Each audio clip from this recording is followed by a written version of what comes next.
Qatar bans beer sales at World Cup stadiums. The about-face on alcohol could violate a multi-million-dollar FIFA sponsorship agreement, and signaled that soccer's governing body may no longer be in full control of its showcase event.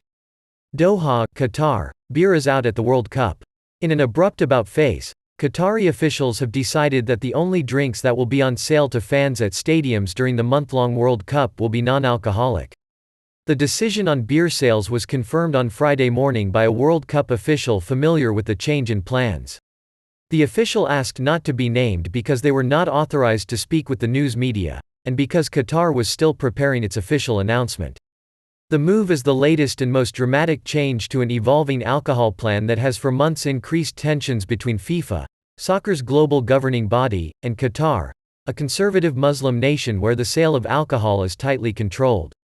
But it also will complicate FIFA's $75 million sponsorship agreement with Budweiser, infuriate fans already chafing at restrictions, and once again leave organizers scrambling to adjust, this time only 48 hours before the tournament's opening game on Sunday.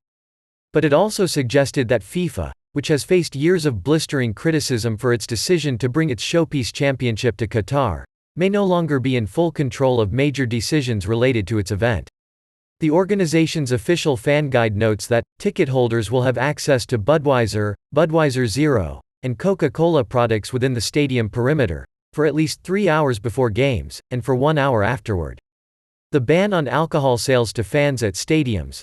Beer will still be available in luxury suites reserved for FIFA officials and other wealthy guests, comes a week after an earlier edict that dozens of red beer tents bearing Budweiser's branding be moved to more discreet locations at the World Cup's 8 stadiums, away from where most of the crowds attending games would pass. Qatar has grappled with the subject of alcohol ever since the tiny Gulf nation was awarded World Cup hosting rights in 2010. Alcohol is available in the country, but sales are strictly controlled. Most visitors, even before the World Cup, were permitted to buy beer and other alcoholic beverages only in upscale hotel bars and at unusually high prices.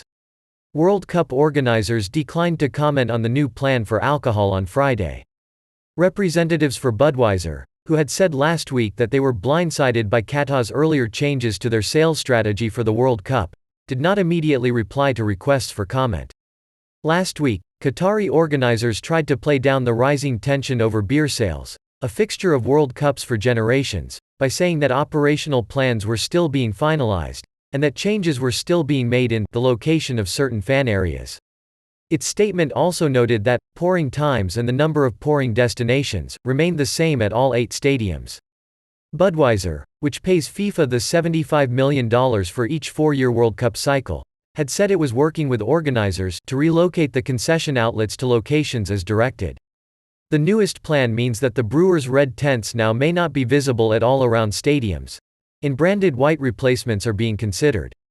Refrigerators in the company's famous red colors are likely to be replaced by blue ones, the color associated with Budweiser's non-alcoholic brand, Budweiser Zero.